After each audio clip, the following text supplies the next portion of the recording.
You're listening to the Be a Better Lawyer podcast with Dina Cataldo, episode 205. So how do high-achieving lawyers break through generations of being taught that we have to grind ourselves into the ground to get results for clients, build a successful business, and create a life we love? While law schools are busy teaching the rule of law, they're slacking on teaching us how to be a better human to create for ourselves the success we thought we'd achieve after law school. This podcast bridges the gap between law school and life. Well, hello there. How are you doing? I am currently in Nashville. And I am here for there's like a 2-day mastermind that I do with my coach. And I work with a group of business owners on looking at the relationship between ourselves and our businesses. And we look at every aspect, right? We look at the copy that we're writing. We look at how we show up for the people that we're serving, how we show up for ourselves, whether we're overworking, whether we are looking at all of the aspects that we need to so that we are showing up in relationship to our business in the best way possible for everyone involved. And I was thinking about how I do this in every aspect of my life, and I wanted to share with you something that is incredibly helpful.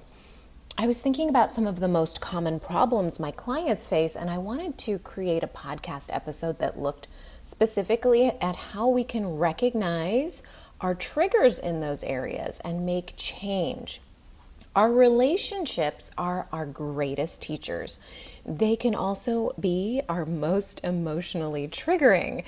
Relationships don't just include the people in your life. We are in relationship with every aspect of our life. We have a relationship with our goals, with alcohol, money, shopping, driving, your calendar, your legal practice. Anything you can think of, you have a relationship with it. If you're walking your dog while you're listening to this, you have a relationship with your dog. You and I have a relationship. That's because relationships are made of thoughts. Specifically, relationships are made of our thoughts about the other person, place, or thing that we are thinking about. They're made of the interpretations that we make of how we interact with each aspect of our life, whether it's a person, place, or thing. Every time we have a thought about our partner, a client, opposing counsel, money, our friend, our calendar, our business, the air we're breathing, we are generating a feeling. If we think our partner doesn't love us, we feel unloved. If we think our partner loves us, then we feel loved. Our thoughts aren't necessarily true, but because we have that thought, we feel a feeling. Your partner can tell you 1,000,000 times that they love you, but they can't make you feel love. Only your thought that they mean it can create the feeling of love.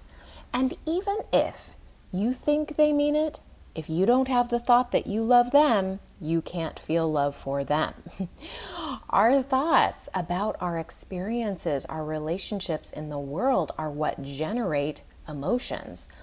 I'm narrowing the scope of this episode on using relationships to emotions that are traditionally considered strong negative emotions like anger, frustration, aggravation, guilt, shame, those kinds of things, because these are some of the emotions that my clients come to me with on our calls together.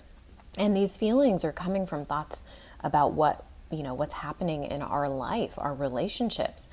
When we become aware of how we're thinking about our relationships in the world, then we can start using them as teachers. When we use them as teachers, we supercharge our growth. We supercharge our ability to take action to get the result that we want. This is not comfortable work. It requires thinking differently than you have probably ever thought before. Let it be okay to be uncomfortable. Let it be okay that your brain hurts. If this episode hits a nerve, I want to urge you to listen again until you understand why. I encourage you to go back to every podcast episode that triggers you and listen to it again. And every one that you avoided, I urge you to go back and listen to that one too.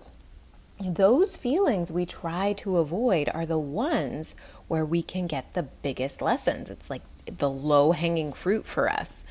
The more you practice sitting in those emotions that are uncomfortable, the more you realize that they don't have control over you. You loosen the grip that they have. But we become so afraid of feeling bad that we do everything to avoid these feelings or numb out. And those are the behaviors that interfere with us getting what you want. We react, we snap at people, we overeat, overwork, overshop. We do all those things because there's a feeling that we're avoiding. If you notice yourself, and I bring this up because this is where I was, if you notice yourself wanting to grind through work and work and work and work, and you're skipping gym and you are skipping all of the things that you tell yourself you really want, and then I want you to recognize that you are avoiding a feeling with work. What is it?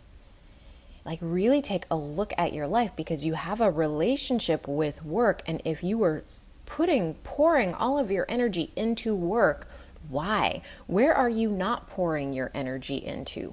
What areas of your life that you tell yourself you want to pour your energy into and you're not, are you like having a difficult relationship with? Watch those areas. Okay, so this episode is really designed to challenge you like I challenge my clients. I want you to be able to experience that for yourself as you examine how you are in relationship to your world.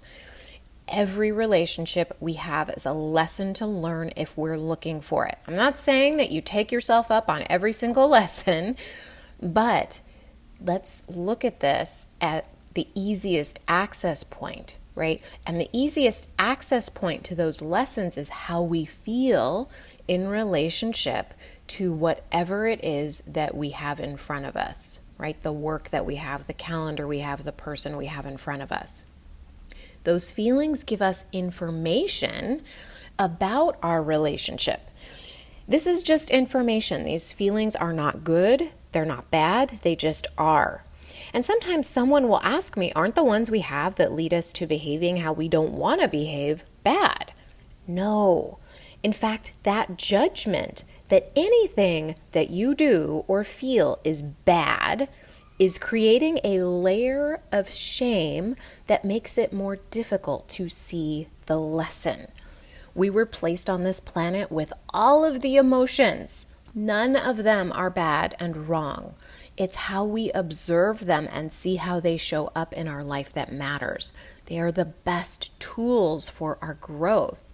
Instead of looking at feelings as positive or negative, good or bad, try looking at them as information. Here are some examples. When you wake up in the morning, do you feel angry, rushed, pressured? That's information about your relationship with your morning. When you get emails from certain opposing counsel, do you feel annoyed or angry? That information is about your relationship with them. When you feel shame or guilt because you didn't follow through on something that you said you'd do, that is information about your relationship with yourself. And actually, everything that I'm mentioning here is also part of the relationship that you have with yourself. It's a reflection of the relationship that you have. Now, when you don't hit your target for the month and you feel disappointed and worried, that's information about your relationship with your business, right? There's relationships. There's everything around us is a relationship. Right now I have a relationship with my hotel room. I'm not so happy with it, but it is a relationship, right? Like, I recognize, like, oh, okay, how am I in relationship with it? Can I look at every aspect of it, not just the parts of it that I don't like, but look at the parts that I do like? How does that impact my experience? Like, if I just focused on the fact that the creamer was expired and that the sink is kind of tilted funny so it doesn't really drain, like, that would drastically change my experience. But when I look around, I think, oh, it's a great location. It's very clean. It has, everything is very nice in here. Lots of outlets. Like, I have to look at everything in it, and that impacts my experience, right? So just recognizing like everything that we feel, everything that we're thinking that creates those feelings is creating our experience, our relationship to the world. So we can gain a lot of wisdom about how to change our relationships and how we feel and have the relationships that we want, but we need to be open to allowing that wisdom in, to changing our experience. Dismissing our emotions or labeling them as good or bad blocks us from gaining access to that wisdom. Here are a few ways we dismiss our emotions without even recognizing it. We think things like, well, that's just the way I am. That's just the way they are. That's the kind of person he is or I am. And when we think these kinds of thoughts, we skim the surface of the relationship. It's like watching a bird skim the top of the ocean to grab a snack. They don't dive bomb, they just stay along the top, picking up the little fish with their beak. And it limits our ability to have a perspective different from our own, or have a perspective that is bigger than the one that we currently have about ourselves and what we're capable of. For example, once in a great while, I'll offer coaching and have a lawyer tell me something like, well, I just don't see how that applies to me. They feel closed off and defensive when they think about it. And if we take that approach to the world, it limits what we are capable of because we're not looking for how it does apply to us. I guide my clients through this, but you can do this on your own too. When you feel closed off or defensive about anything in your life, ask yourself something like, what if they're right? How might they be right? How might that apply to me? And you will gain access to so much more wisdom simply by asking yourself those questions. Another thought that doesn't help us gain access to the lesson is thinking the thought, I don't have control. Now, control is a total illusion here, okay? There's no such thing as control, but there is a helpful way to think about control and an unhelpful way to think about control. The unhelpful way of thinking about control is the equivalent of thinking, well, that's just the way it is and there's nothing I can do about it. That might be true. For example, we can't make people behave how we want them to because we all have free will, and free will is awesome. What is also true is that there may be a lesson there for us to help us take responsibility for our actions. And that lesson may help us influence other people and outcomes in the future. Taking responsibility without judging ourselves or the other person's behavior is the helpful way of looking at control. Can you hold both of these thoughts at the same time? That we have no control and that we can take control of our behavior to influence our relationships, whether it's with opposing counsel, business, your calendar, and any other experience in your life. You can't control if your child is sick in the middle of the week, but you can control how you are in relationship with your calendar and yourself so that you know you can make your life easier no matter the unexpected circumstances. This is something that in business we must do all the time if we want to grow too. You can't control whether someone hires you. What you can control are the lessons you take away from a consult or networking interaction so that you see what worked and didn't work for the next time you have a consult. You may think you can't control what work comes your way in your firm, but you can take control of how you are in relationship to the people in your firm and how you communicate what you want so that more work comes your way. Another block we can have is our disconnection to our feelings. And that's why one of the things I work with my clients, and one of the things I stress on this podcast is accessing those feelings, especially when you're feeling intense emotion. Emotions like aggravation, anger, annoyance, fear, frustration, shame. Those kinds of feelings are great tools to learn the lessons from those relationships. We have a relationship with ourselves too. So recognizing that our bodies, our minds, our self-concept, our emotions, and those are all things that are contributing to our relationship, are reflections of our relationship with ourselves, and that we can change those things. Now, we can shut down to these or we can open up to these. Most of the time, we shut down and ignore our relationship with the world and ourselves.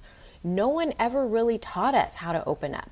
Opening up has even been discouraged in our society because it's not quote unquote productive. We got to work through it, right? We got to grind through it. We feel things, but we ignore them because we're too busy.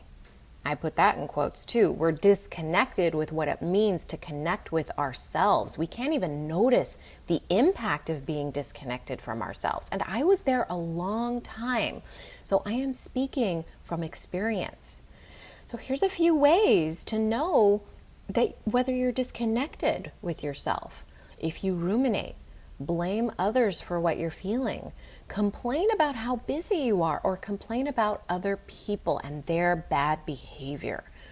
But you're using that information about your behavior, right? The thoughts, the feelings, to not making any changes, right? Disconnection really stalls us out in our life. It feels disempowering because we feel at the mercy of the world instead of recognizing that we are in relationship with the world and we have the ability to impact that relationship because we are in partnership with it. For example, when we feel angry at an email we get from opposing counsel, we have thoughts creating anger. Those thoughts create the relationship that we have with our work, with opposing counsel, with ourselves. And let's say counsel tells you in an email that you've been behaving unprofessionally, that you shouldn't have done something that you did. He says words, right? Your first reaction may be to think, he's such a jerk, how dare he? He shouldn't write something like that to me. He should know better. And you have all those feelings that come up, right? Take that moment to reconnect and simply notice that you're having these feelings in your body. Anger, defensiveness, maybe some shame in there. Then you can get awareness. All you need to do is notice. That is your trigger to start looking for the lesson this experience is offering. And it may just be noticing the feeling. That is your lesson because you haven't really paid attention before. Like, we got to start somewhere here. And all the time, it is starting with recognizing there's a feeling in your body. Especially if you're anything like me, I was incredibly disconnected with my body. I would push through every emotion. And it was not helpful for me because it kept me from getting the larger lessons. In the moment, that may be really hard. You may want to snap off an email telling him what he can do with his email. Instead of reacting, I'll offer to you that there's a better way. Well, the first thing is just feel the feeling in your body. Name it. And then start looking at it. Does it move fast or slow? Like, you can feel a rushing. You'll feel like maybe it's very slow. Like, just recognize the quality of that feeling in your body. It's just a vibration in your body. It's not going to hurt you. Where is it in your body? Do you feel open or closed? Are you breathing shallow or deep? And the reason I say like these emotions are not going to hurt you is because sometimes I'll hear from lawyers that they are afraid that if they allow themselves to feel the emotion at all, that they will get lost in it, that they will be in a spiral. And that's why it's so important, and I'm going to talk about this later in this episode, to have compassion for yourself. The only time we start to like really spiral out, and I mean, I'm not immune to this either, right? Like, it's emotions. But when I notice myself kind of going in a direction that I don't want to go, I ask myself, wow, like, what do I need right now? And I start to have compassion for myself. I start looking at like, wow, how am I talking to myself? And usually I'm not talking to myself very nicely. Like, it sounds so fluffy, but this is the best work. These are the best tools to get results, and nobody teaches us these. And it is ridiculous that we have a whole school system that doesn't even mention how our body works in relationship to itself. Like, these emotions, these feelings that come up are powerful tools to change our life. I just was skimming an article, and I think Thrive Magazine just started recognizing, like, this is something that we need to be teaching. So here's something that I want to share with you is like asking yourself these questions is going to help you become an observer in your relationship to your world.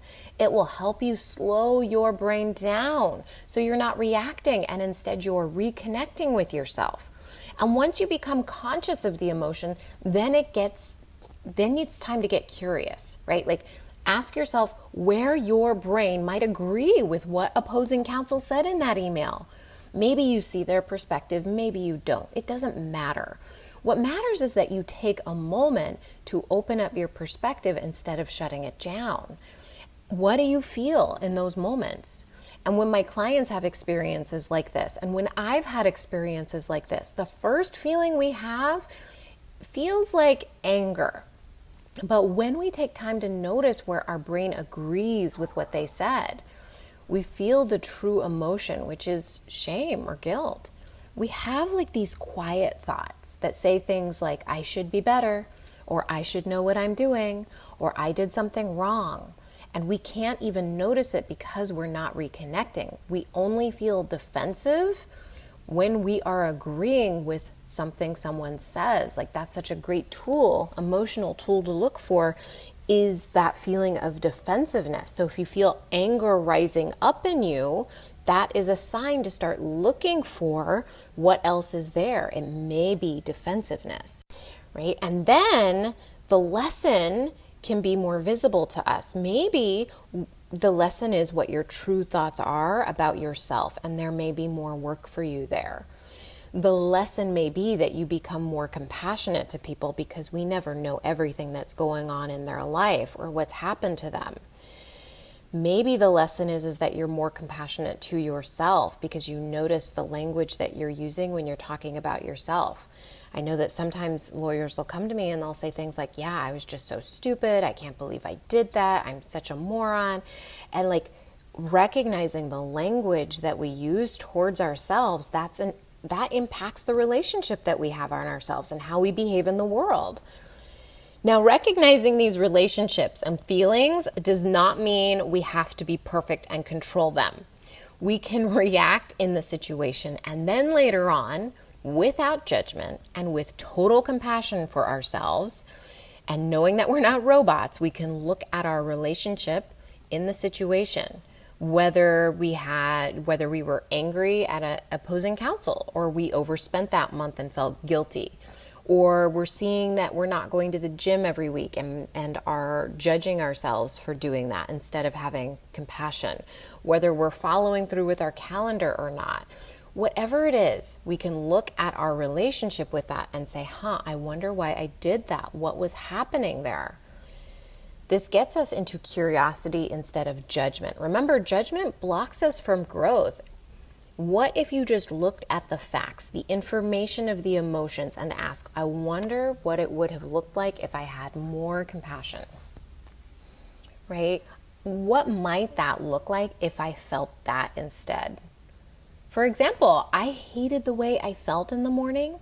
I felt rushed and pressured, and it was really setting my day up to feel more of that throughout it. And when I examined my relationship with my mornings, I asked myself what was happening and what I wanted to do about it. I had to really look at my relationship. And if I let my brain wallow in the knee-jerk answers to that question, I would not have changed anything. I had to say, what would I like my morning to look like? What do I think could be possible? If I was having 100% compassion for myself and what I wanted and allowed myself to have it, how might I do things differently? How could I take control of my mornings in a responsibility kind of way and not in a judgment kind of way? Because if we're just telling ourselves, I'm a horrible person, I can't do this, I've never been a morning person, and we're just labeling it, and we're just deciding that's just the way it is, we cannot change. We've got to ask ourselves these questions. We've got to look at these relationships. This work is about seeing your blind spots, my friend, and that's what I do with all my clients. If you want to take this work deeper, book a call with me. You can go to dinacataldo.com/strategy session to book. All right, my friend, I hope you have a wonderful rest of your week. I will talk to you soon. Bye.